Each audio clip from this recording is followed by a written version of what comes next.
had a list of 42 lawyers who were litigating on this matter, and they were led, this team, the legal team, was led by senior counsel and Governor-elect there, James Orengo. He led this particular team that comprises of Feroz Nurwarji, then Philip Murgo, as well as Okongo Mogeni. Also in that particular team, and I can see we have just seen Tom Omolo there actually cross over. This is part of the Azimio legal team. There are 42 lawyers there contracted for this particular matter. Under the case management team, we had lawyer Paul Mwangi, we had Jackson Awele, Julie Soweto, Velma Mauri, Professor Shihanya, Fred Orego, Dan Manzo, as well as Tom Masharia there. Just some a slide past there. We saw that is Dan Manzo there, who just crossed there in that particular screen. That is just some of the Azimio team of lawyers there. And as far as the Kenya Kwanza team is concerned, they contracted 54 lawyers in this particular petition, and they were led by senior counsel Fred Ngatia, leading four first. That is Kioko Kilukumi, we had Kirago Githenji, and Professor Kithure Kindiki. Also a part of the team, in as far as the case management aspect is concerned, included prominent counsels like Katwa Kigen.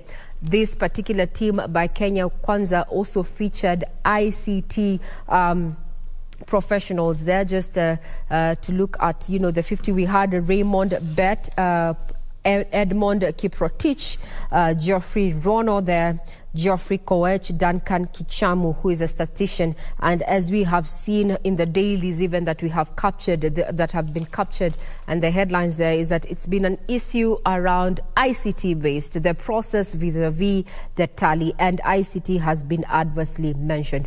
What you're seeing is, I think, the team from the Kenya Kwanza team there, as well as Gideon Wegai there, former AG there, walking in with a team of counsels there.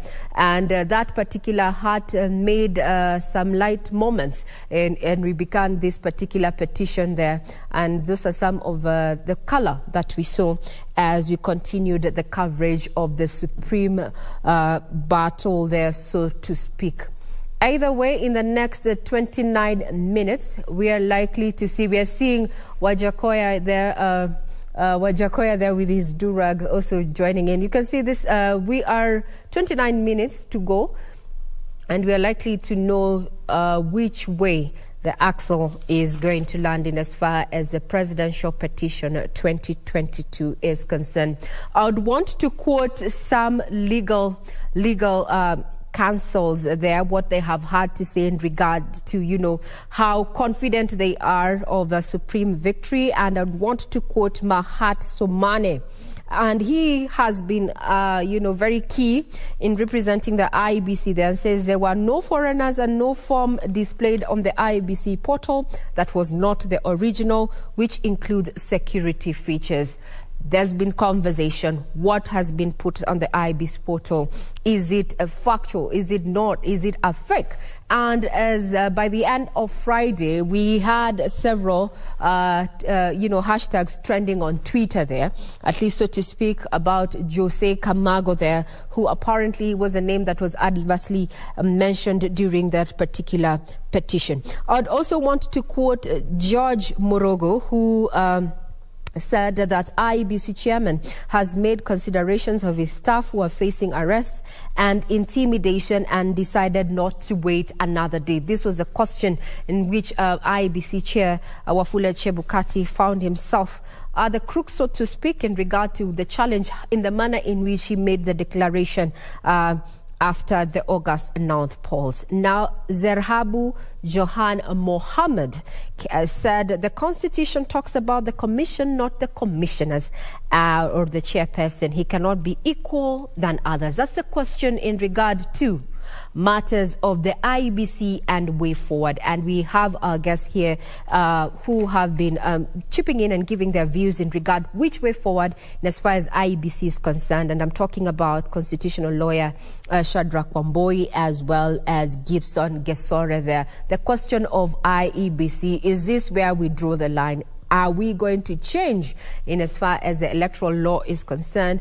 After we saw what happened, we have 4 dissenting commissioners. We have a chairperson who, though criminal charges have not been leveled against them, there's been talk around, especially with the petitioners, saying that he should be found culpable of malpractice and that. But by end of today, that is exactly 26 minutes from now, we will know the direction in which we'll take in as far as the August 9th petition is concerned. From the screen, security is quite beefed up at Milimani, as you can see there. And also, there was a communication made earlier in regard to the roads that are going to be blocked just to ensure that this particular process runs simultaneously and seamlessly there. And it was made public, and including KBC Channel 1 actually carried that story to just enable you as a Kenyan citizen go by your duties, being asked to remain peaceful and calm as we let the 7-judge bench, they're led by none other than Chief Justice Martha Koome, tell us which direction the presidential petition is going to take.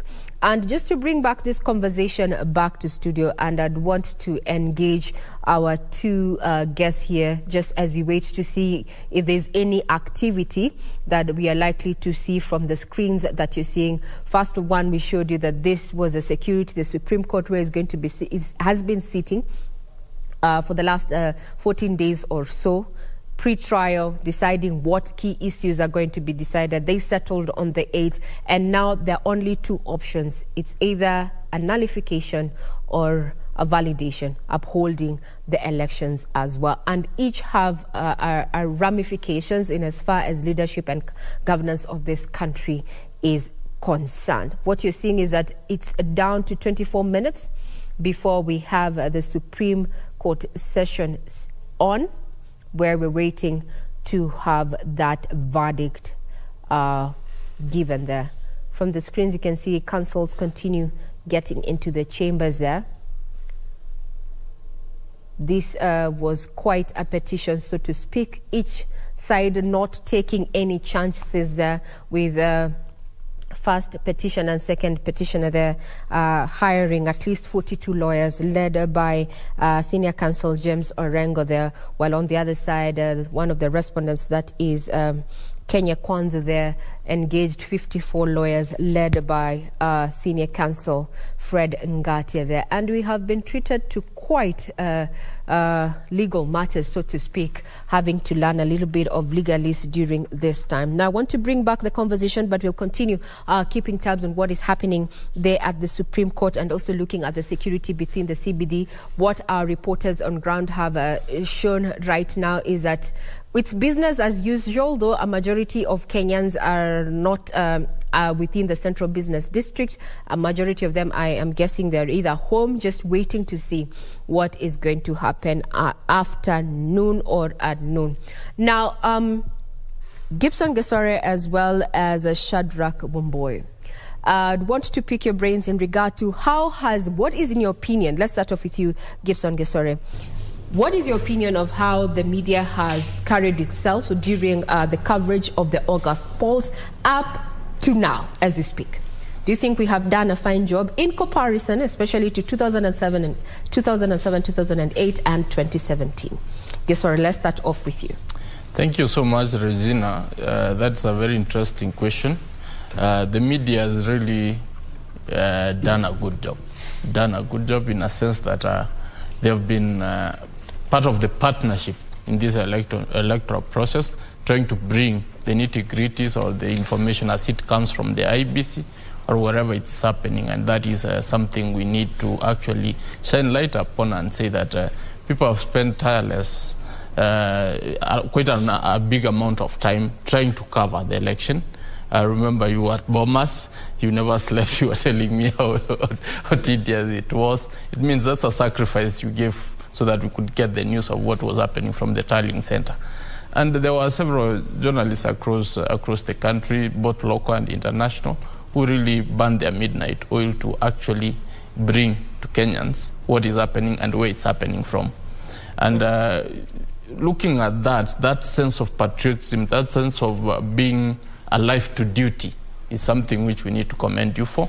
And we ask that you don't look back on that, because we really count on you so that we can be able to know or hold the government accountable, IBC accountable, and actually for news. Those are very important aspects, because once you have that, they say information is power, and you actually relay that in the best way possible. Thank you for that vote of confidence. Before I hand over to, Shadrack Wambui to give us, his thoughts in regards to media coverage of the election to now. What you're seeing on screen is that this is the inside of the Supreme Court, the makeshift court area from Milimani, where we are expecting any minute from now. It is down to 21 minutes to noon there.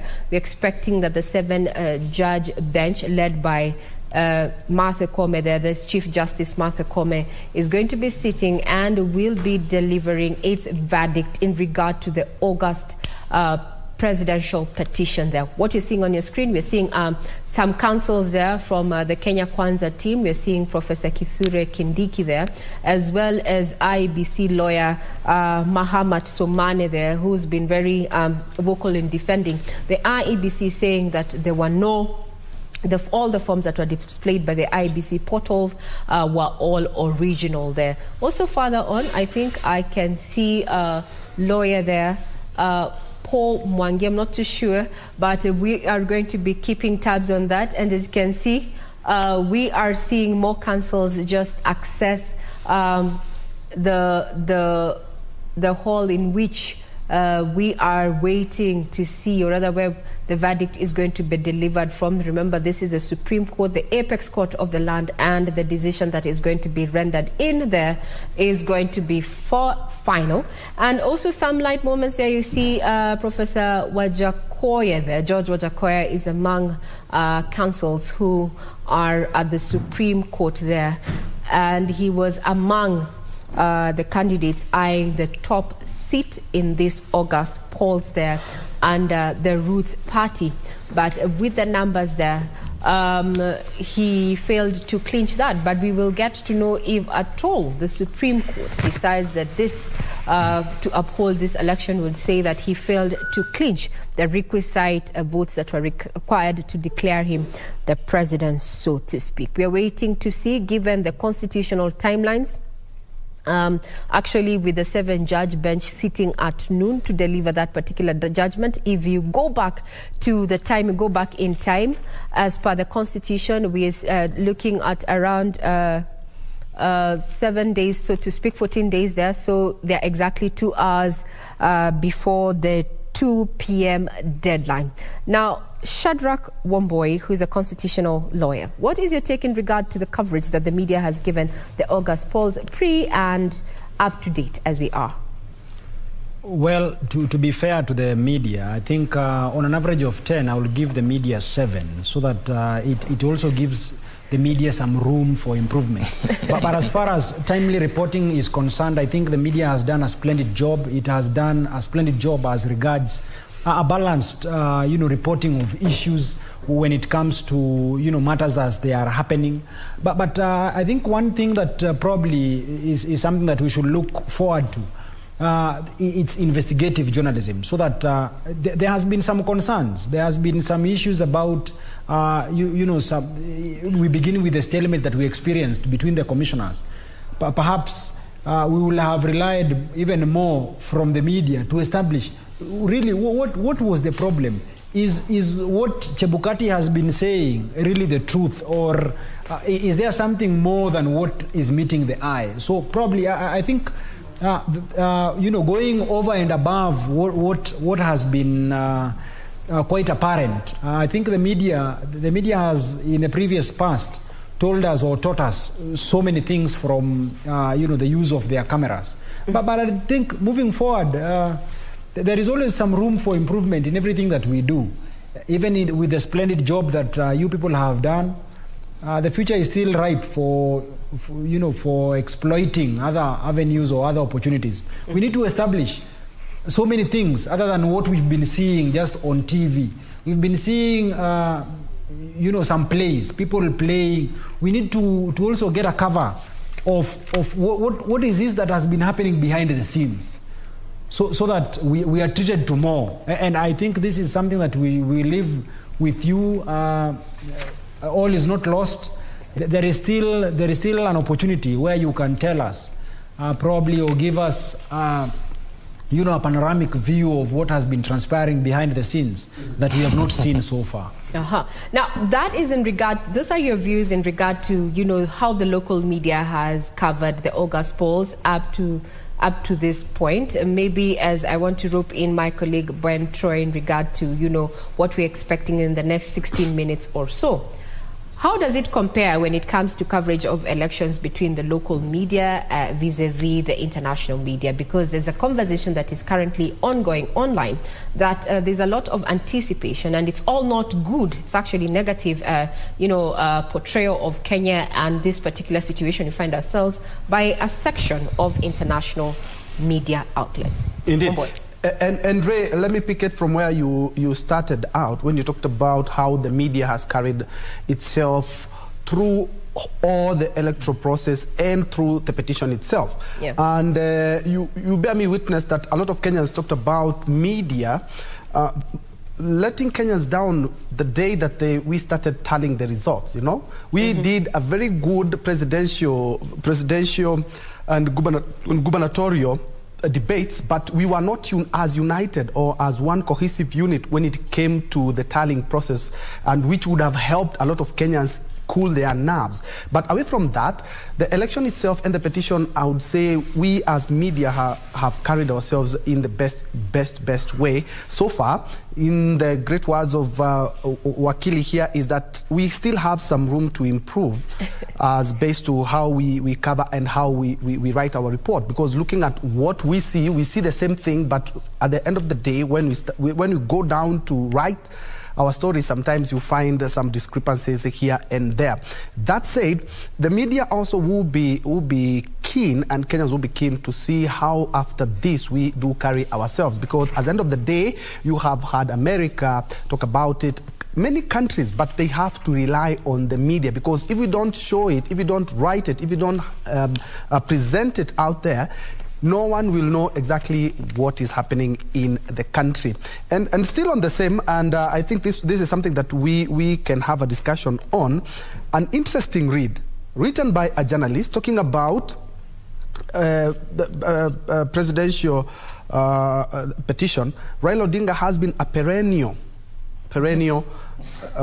petitioner when it comes to this, and that person is arguing no matter how this goes, either his way or not, he will be credited in fighting the fight and actually trying to solidify our democracy. I don't know how Wakili Gisore you view this, but at the end of the day, despite his hits and misses, because he's had some wins and some losses as well, is that he has enabled Kenya to be a democratic country, and also single out some of the things. Because in 2017, what the Apex Court talked about are some of the things that we have been able to implement in our 2022 politics. And at the end of the day, win or lose, he still be credited in solidifying our democracy. Sorry.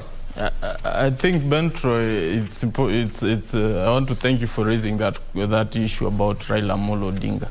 Raila Amolo Odinga is one person who has serious temerity for democracy, if I might say that, because look at the man, look at his journey. This man has been in prison, came out, fought for the 1992 liberation. That succeeded. We appealed Section 2A, and then turns back and joins Moi's government, and then turns to throw Moi's government out, or his choice, so giving rise to another liberation, whereby we had change of power. Then fast forward, we come to the 205 referendum, where he had to actually leave government and champion our cause towards liberating Kenyans through a new constitution, which had dragged on for too long. So we saw his hand in all this process. We saw it in 2007 when the election went sideways. He was able and willing to share the government, as opposed to contrary views which were telling him you shouldn't share anything, you won. If he was somebody bad, he could not have reneged on that. He actually stands out as a statesman and says, Kenya first. I choose Kenya. I fought for this because I love Kenya, because I want to see a better Kenya. So if sharing the government with Mwai Kibaki is something which is going to give us prosperity, is what I will do. And that happened.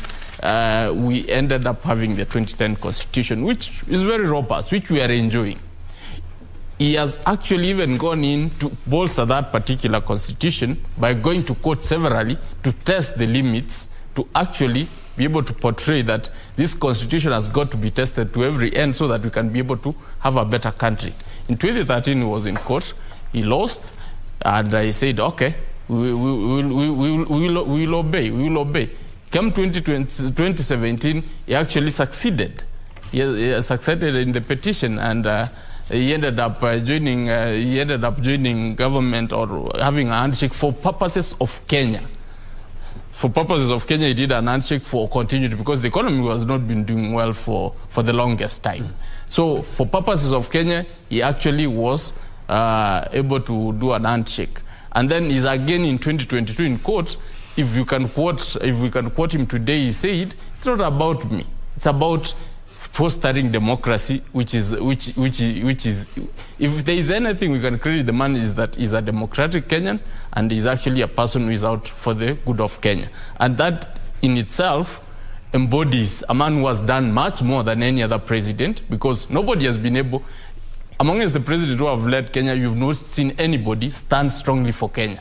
Some of them have been elected, but I'm sorry to say, nobody has been able to be for Kenyans. Raila represents the common man and the interests of the people. They have done their bit in terms of developing the economy, or trying to do their single political issues around leadership, but in a uniform scale, I think if you get to put them on a weighing scale, I think he really weighs way much more than any other president in terms of fostering democracy. Now, Gesore, thank you for that in regard to, how we have covered. And we have seen quite sensational headlines, as you've said there, but we need to remain factual. As your colleague there has given us a 7 out of 10, giving us room for improvement. Indeed, we will work on that. But now let's find out what is happening within the central business districts. Statistics indicate that 85% of workstations are domiciled within the CBD. Now, being September the 5th, we are joined by Hibak Sayed from CANCOM there. We can say it's the center of CBD, to just bring us up to speed with what is happening as Kenyans await that particular ruling. Hibak, hi. How are things from CANCOM? Thank you, Regina Manyara. We are at the Central Business District, and we're just trying to gauge what exactly is happening, especially here at the capital of Kenya, Nairobi City. We have a few people, a few businessmen, boda riders, who are just trying to get their daily means as we wait for the Supreme Court ruling. A few minutes to 12. If we could just have your opinion, sir, on what exactly you've seen. The Supreme Court is about to give a very important judgment today. Unaona vipi biashara yako imekuwa vipi na umeonaje town iko leo? Let me start by saying that my name is Dudiman.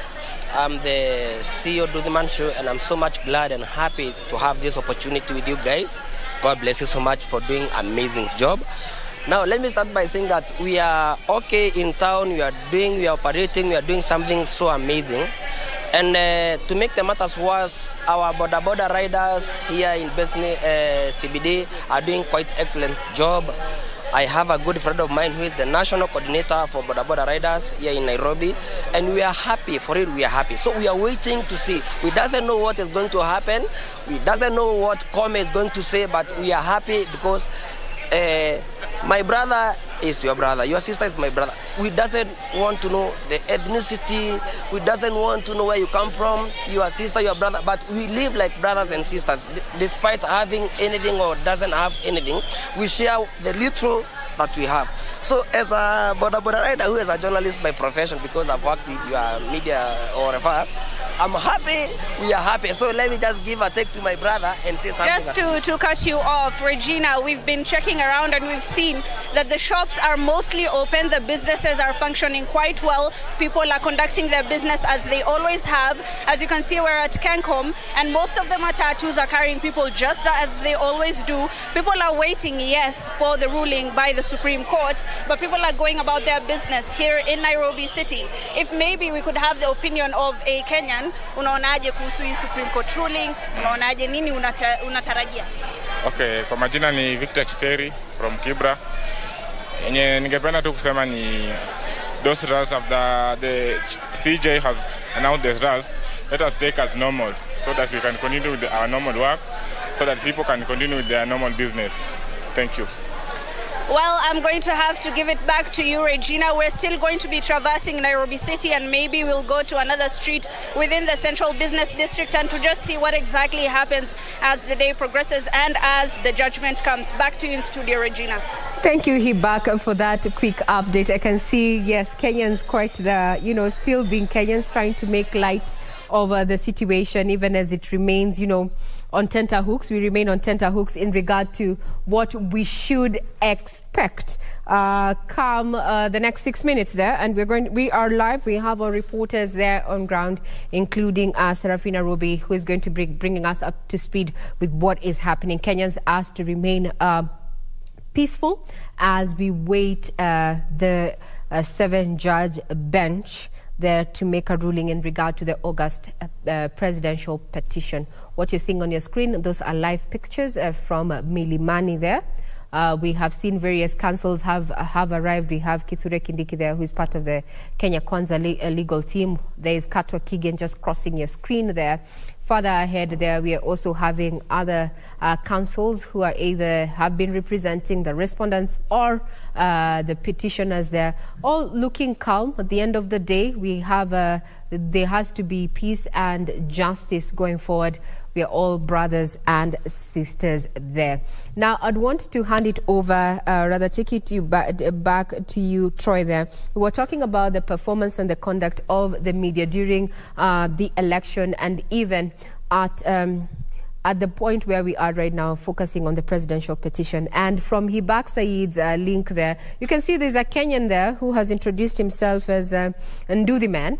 And what I am actually proud of is that during this particular election, we did not have an issue of, sensation, so to speak, with the Githeri man aspect and such. We did not see this. We kept it to matters of fact. And I would want to say, let's toot our own horn as a media fraternity there. But it was a light moment to try and see that there was a gentleman behind Said Hibak there, calling guys to tell them, hey, you need to watch us. You need to watch us from KBC Channel 1. I'm live. Well, we also want to welcome your feedback. You can get us on Twitter on KBC Channel 1. But before we get to read what you have to say on Twitter and the expectations, we want to take you down to Kibra, where we're joined by my colleague Irene Mchuma Odim to bring us up to speed with how things are looking like in Kibera. Good afternoon.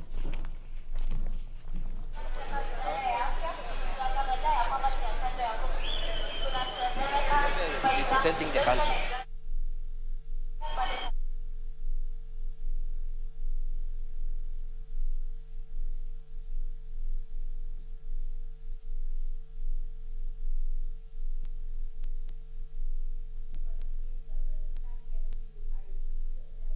Get the sound corrected. We'll be getting back to you. We are domiciled in various parts of the country just to keep tabs on what is happening as we await the much anticipated verdict on the presidential petition of August 2022 there. Security has been beefed up. A communication was made to Kenyans, especially who are operating within the Central Business District. Various roads were closed, including Gong Road there at the junction of NHIF there, as well as, some motorists redirected not to use the Haile Selassie Avenue there to just try and keep crowds out of Milimani there, where the 7-judge bench is going to be giving its ruling.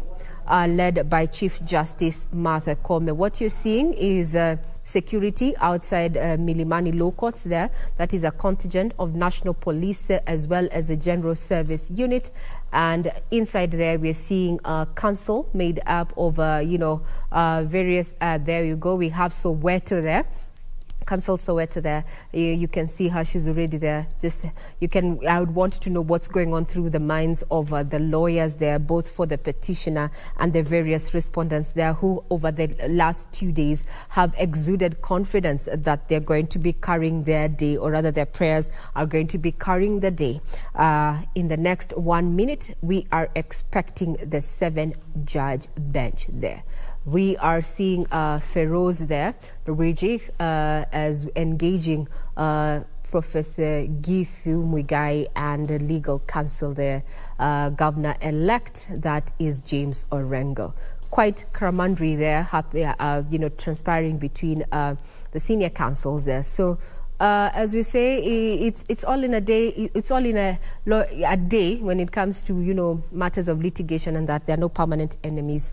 But we asked that Kenyans remain peaceful, and justice, we hope, is going to be served in this particular matter. Yes, that.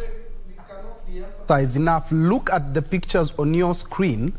James Orengo there, and other lawyers who are representing different factions. And they're all seated together, they make fun together, they argue it out, they sweat it out together, and maintain the peace. That is exactly what should be happening, not only in that court, but in the Republic as well.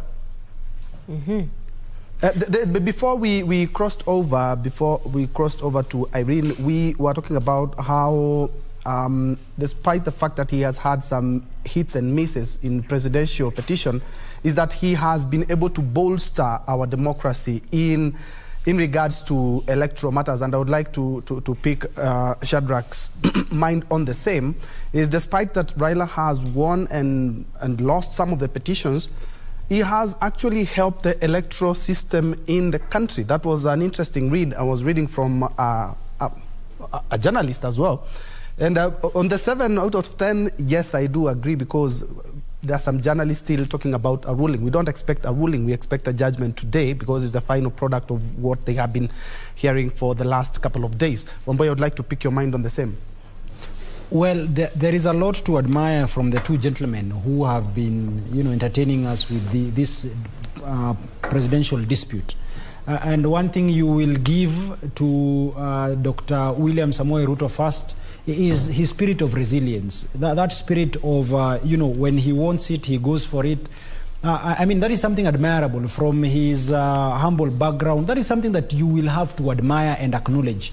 On the other hand, you must acknowledge the kind of contribution that the Right Honorable Raila Amolo Odinga has given us as a country. So many things. I mean, the laws that we currently enjoy have we actually enjoy in the next, or within the 60 days that are set in law, and even probably even in the future.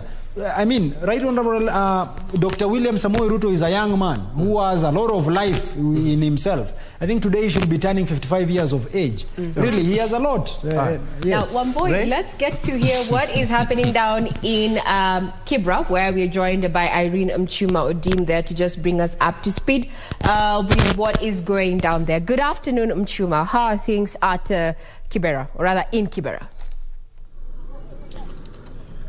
Regina, good afternoon. We are coming to you live at Kianda area in Kibra constituency. Earlier on, we were at Ayani and Makina areas, and Regina would say it's business as usual to a huge number of residents here in Kibra constituency. However, there are those who are following the proceedings from their screens. This as we wait for the verdict of the Supreme Court. Remember, Raila Odinga, who is the Azimio La Umoja presidential candidate, is also the ODM party leader.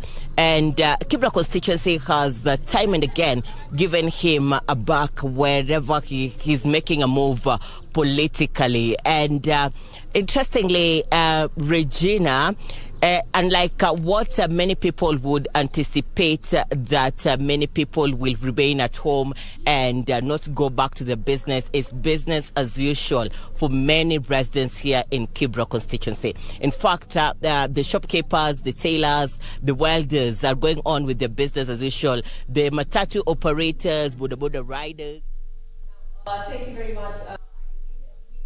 The 7 judges making their way that are about to take their seats. Of 9th August 2022 shows that the Independent Electoral and Boundaries Commission, IEBC, has not yet garnered universal public confidence and trust in the internal management of the Commission and elections.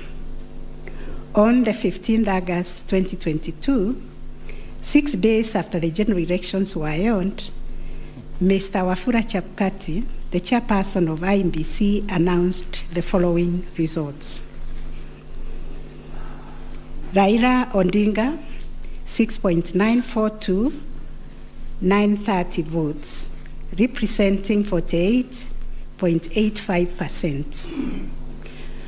William Ruto, 7.176, 141 votes, representing 50.49%.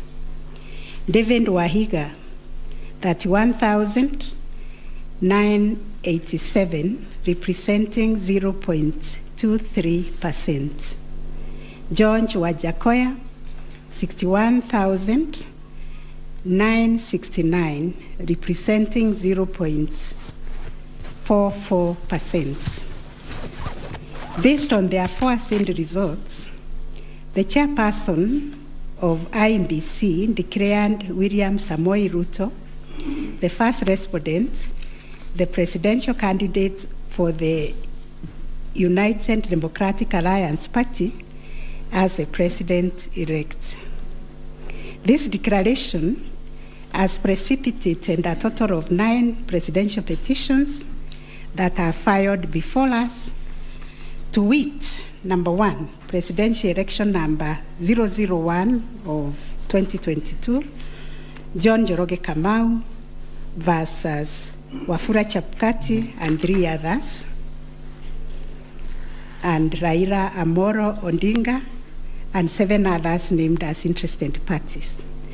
The second petition is presidential election number 002 of 2022, Youth Advocacy Africa and another versus IEBC and 12 others. Third petition, presidential election petition number 003 of 2022, Kerif Khalifa and 3 others versus IEBC and 3 others. Fourth petition, presidential election petition number 4 of 2022, David Kariuki Ngari versus IEBC and 9 others. 5, presidential election petition number 5 of 2022, Raila Amolo Odinga and another versus IEBC. 6, presidential election petition number 6 of 2022 by Moses Kuria and others versus Honorable Raila Amolo Odinga and 4 others named as interested parties. Number 7, presidential election number 007 of 2022, Okia Omtata Okoiti and others versus IEBC and others. Number 8, petition number 008 of 2022, Julia Nyokabi Chege and others versus IEBC and 3 others. And the last one, but not least, petition number 009 of 2022, Ruben Kigame Richete versus IEBC and others. In addition to these petitions, we received a total of 24 interlocutory applications and 1 preliminary objection, which were filed in this court. 2 of the presidential election petitions were struck out. That is petition number 006 and 009 of 2022 for failure to meet the constitutional threshold as set out under Article 140 of the Constitution. On 29 August 2022, this court also admitted 3 amici curiae briefs by the Royal Society of Kenya, the Kenya section of International Commission of Jurists, and John Warubengo and 2 others. Upon perusing and considering the issues raised in the remaining presidential election petition, numbers 001, 002, 003, 004, 005, 007, and 8, the responses and the submissions filed thereto, this court found that all the 7 petitions substantially raised similar issues and sought similar reliefs. Consequently, on 30th August 2022, this court ordered that the 7 petitions be consolidated and designated Presidential Election Petition number 005 of 2022 as the read file. From the consolidated petition, the responses filed and submissions filed by all the parties, the court crystallized the following issues for determination. And those issues are there. We have repeated them several times. I will not read them. Having considered and deliberated upon the consolidated petition, the attendant responses, submissions, and also considering the amici curiae briefs, we now make the following determination on issue number 1, which is whether the technology deployed by IEBC for the conduct of the 2022 general elections met the standards of integrity, verifiability, security, and transparency to guarantee accurate and verifiable results. As noted in the introduction, lack of trust in the electoral system has endured in Kenya for a long time. This led to the introduction of electoral technology following recommendations made by the Independent Review Commission on the general elections held on the 27th December 2007, popularly known as the Kriegler Commission report. That report recommended integration of technology into Kenya's electoral process for registration, identification of voters, and transmission of results. These were enacted in Section 44 of the Elections Act 2011. By this statute, IEBC is enjoined to adopt technology in the electoral process. As a consequence, the IEBC developed a technology known as Kenya Integrated Electoral Management System, KIMS, making Kenya's election process an hybrid as it employed both technology and manual processes. The first, third, and fourth petitioners in the consolidated petition challenge the technology used by IEBC during the 2022 general election. They plead that the manner in which technology was deployed and utilized fell short of the prescribed constitutional and statutory standards. As regards the audit of the register of voters, they urge that IEBC, pursuant to its elections operations plan, committed itself to conducting an audit of the register of voters by 31st March 2022. To the contrary, they arrange it only publicly availed the audit report on its website on 2nd August 2022, which was only 7 days to the elections. In this report, it was noted that the auditors established serious gaps and risk to the electoral process, including numerous cases of change of voter stations without knowledge or approval of the affected voters. Grant of voter update privileges in IMBC, IDMs, to 14 user accounts and related to voter registration. Reducing the accountability of user activities in the register of voters. Presence of 11 active generic accounts on the MBIS application and the 2 MBIS users with the same logging identification. Risking unauthorized system users, possible interference, change of particulars on the activation of voters in the system.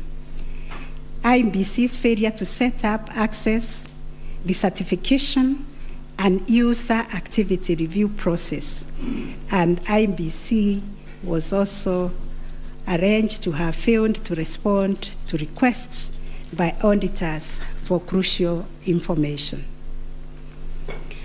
On the integrity of the technology deployed, it was the case for the 7th petitioner that in order to comply with Article 86 of the Constitution and Section 44 of the Elections Act, the technology deployed must be simple, accurate, verifiable, secure, accountable, and transparent.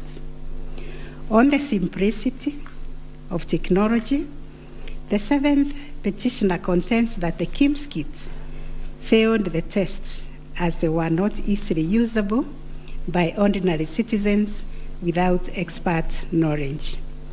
They further assert that IMBC was expected to procure and put in place a technology necessary for the conduct of the general election at least 120 days before the election and ensure consultation with the relevant agencies, institutions, and stakeholders.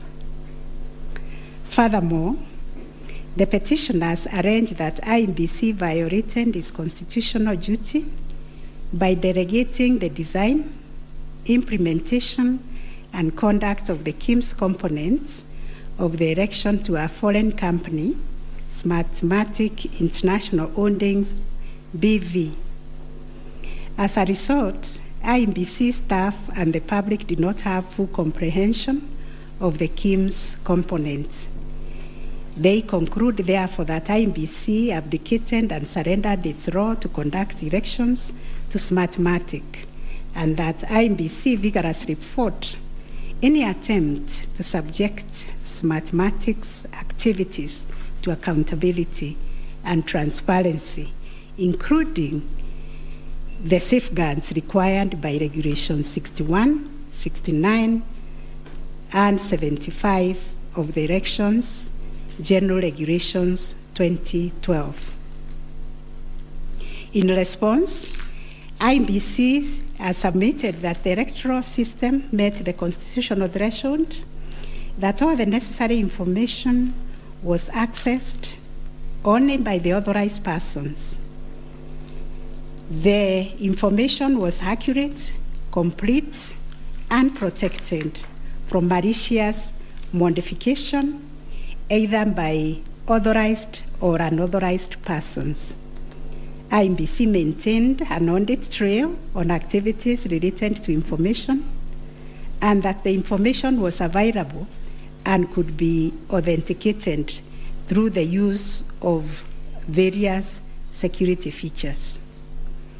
In further response, IMBC contended that they engaged KPMG on 7th April 2022 to conduct an audit of the register of voters, which was submitted on 18th June 2022.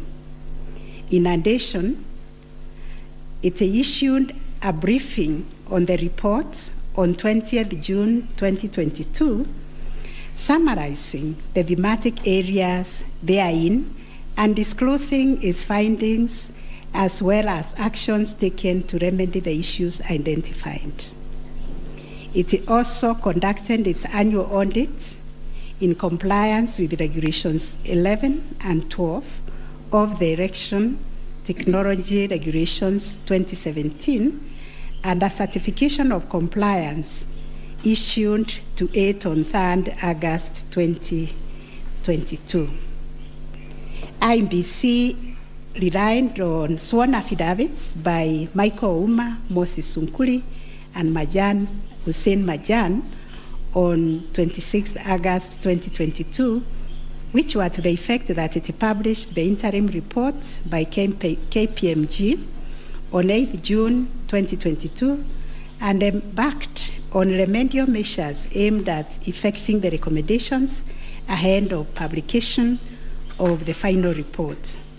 It was ascertained that it could not publish the full final audit report, as doing so would compromise the integrity and security of the electoral technology system, considering the provisions of the Data Protection Act, which imposes a duty to protect the data of Kenyan voters.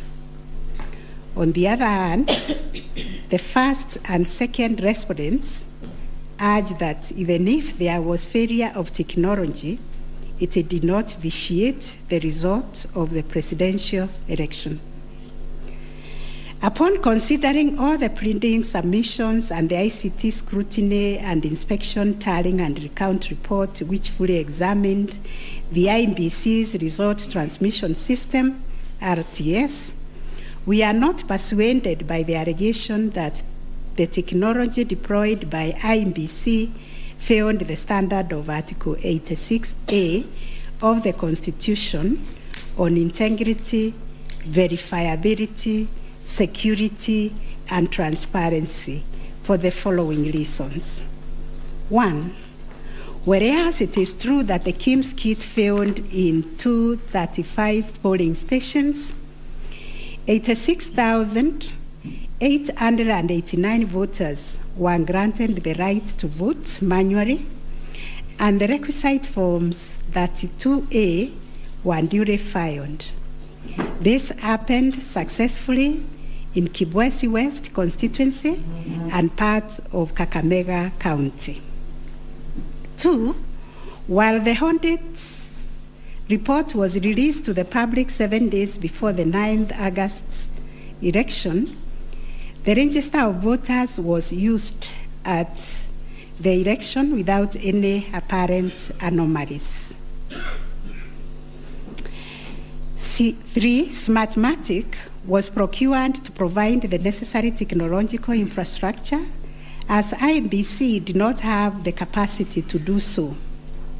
No credible evidence meeting the requisite standard of proof of access to the system by unauthorized persons was adduced by the petitioners. The scrutiny report prepared by the registrar of this court did not reveal any security breaches of the IEBC's RTS.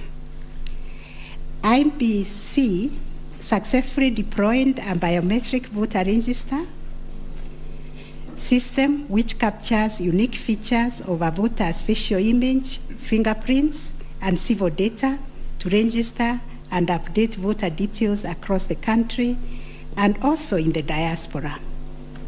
The BVR captures a voter's facial image, fingerprints, and civil data, which features are unique to each of the voter. In compliance with Section 6A of the Elections Act 2011, IEBC opened the register of voters for verification of biometric data by members of the public for a period of 30 days. Thereafter, the register was revised to address issues arising from the verification exercise. KPMG then audited the register and we are satisfied that the inconsistencies and inaccuracies identified during the audit were somewhat successfully addressed. The second issue was whether there was interference with the uprunning and transmission of Forms 34A from the polling station to the INBC public portal. The first petitioner arranged staging that a person who had access to the RTS intercepted, detained, or stored Forms 34A temporarily to convert or manipulate it before uploading it on INBC's public portal. It is arranged also on 11th August 2022, INBC dumped over 11,000 Forms 34A on the public portal between 11 to 11:09 hours. To rebut this allegation, INBC and its chairperson, in their response dated 26th August 2022, denied staging and unauthorized intrusion of the RTS. In that regard, they urged that every image of Form 34A was uploaded immediately after the transmittal of results. The form was received as evidence by the timestamp. Similarly, the first respondent denied these allegations. Our finding: 1, no credible evidence was presented to prove that anyone accessed the RTS to intercept, detain, or store Forms 34A temporarily before they were uploaded to the public portal. The allegation that 11,000 Forms 34A were affected by staging was similarly not proved. 2, the allegation that INBC, its officials and strangers used a tool to tamper with the Forms 34A before converting them to the portable document format, that is PDF, that eventually appeared on the public portal, was sufficiently explained when INBC demonstrated how KIMS captured and transmitted the image of Form 34A. Accordingly, we dismiss that allegation. 3, during the ICT scrutiny, it turned out that the transmission logs produced in the affidavit of Justice Nyangaya were of no probative value. The registrar's report shows that the original Forms 34A from the contested polling stations, which were allegedly intercepted, were exactly the same as those on the public portal, and the certified copies that were presented to this court pursuant to the provisions of Section 12 of this Supreme Court Act 2011. 4, regarding the allegation that the integrity of the public portal was compromised, this was disproved by evidence of consistent attributes such as unique timestamps, uniform PDF conversions at the polling stations, correct polling station mapping, and consistent KIMS reporting from verification to transmission of results. 6, the RTS was configured on a virtual platform network, VPN, and the SIM cards locked to a specific polling station. The server was also configured to accept results only from authorized and properly mapped KIMS kits. In our view, the petitioners failed to produce credible evidence to the contrary. 7, a review of some of the logs presented as evidence of staging showed that they were either from logs arising from the 2017 presidential election or were outright forgeries. In our considered view, there was no evidence of a man-in-the-middle server configured to the IEBC's VPN network, and no evidence was produced to show that the chairperson of IEBC and staff were part of the arranged conspiracy to stage the transmission process. 9, whether there was a difference between Forms 34A uploaded on the IEBC public portal and the Forms 34A received at the National Tallying Center and Forms 34A issued to the agents at the polling stations. On this issue, the first petitioner's case was that there was deliberate manipulation and tampering with Forms 34A, as demonstrated in the affidavits, to the effect that votes were being deducted from the first petitioner and being added to the first respondent.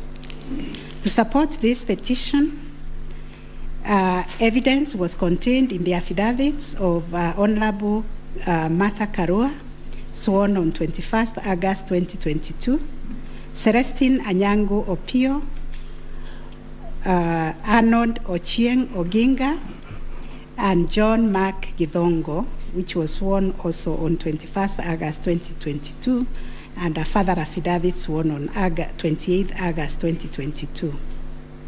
Dr. Nyangasi also swore an affidavit on 21st August 2022, and so was Martin Papa, to support that allegation of handing and subtraction of votes. On the other hand, IEBC and its chairperson urged that all Forms 34A transmitted to IEBC portal were not interfered with or manipulated. Further, that the Forms 34A signed at the polling station and issued to the agents were identical to the Forms 34A uploaded on the public portal and delivered to the National Tallying Center at the Bomas. It was contended that in any event, IEBC used the original physical Forms 34A to tally, verify, and declare the presidential election results. This court ordered scrutiny of the forms from the 41 polling stations outlined in the affidavit of Celestine Opio to ascertain the allegation of interference. And this is our finding. 1, there were no significant differences captured between the Forms 34A uploaded on the public portal and the physical Forms 34A delivered to bombers that would have affected the overall outcome of the presidential election. B, no credible evidence was presented to support the allegation that Forms 34A presented to agents differed from those uploaded to the public portal. The report by the registrar of this court confirmed the authenticity of the original forms in the sampled polling stations. The affidavits of Celestine Opio and Arnold Ochieng Oginga, while containing sensational information, were not credible, as the registrar's report confirmed that all the Forms 34A attached to those affidavits and purportedly given to them by the agents at select polling stations were significantly different from the originals, certified copies, and those on the public portal. The purported evidence of Celestine Opio and Arnold Oginga, sworn in their respective affidavits, are not only inadmissible, but are also unacceptable. It has been established that none of the agents on whose behalf the forms were being presented saw any affidavit, that there is nothing to show that they had instructed both Celestine and Arnold to act for them. Yet the two have gone ahead to depone on matters that are not within their knowledge. This court cannot countenance this type of conduct on the part of counsel who are officers of the court. Though it is elementary learning, it bears repeating that affidavits filed in court must deal only with facts which an opponent can prove of his own knowledge, and as a general rule,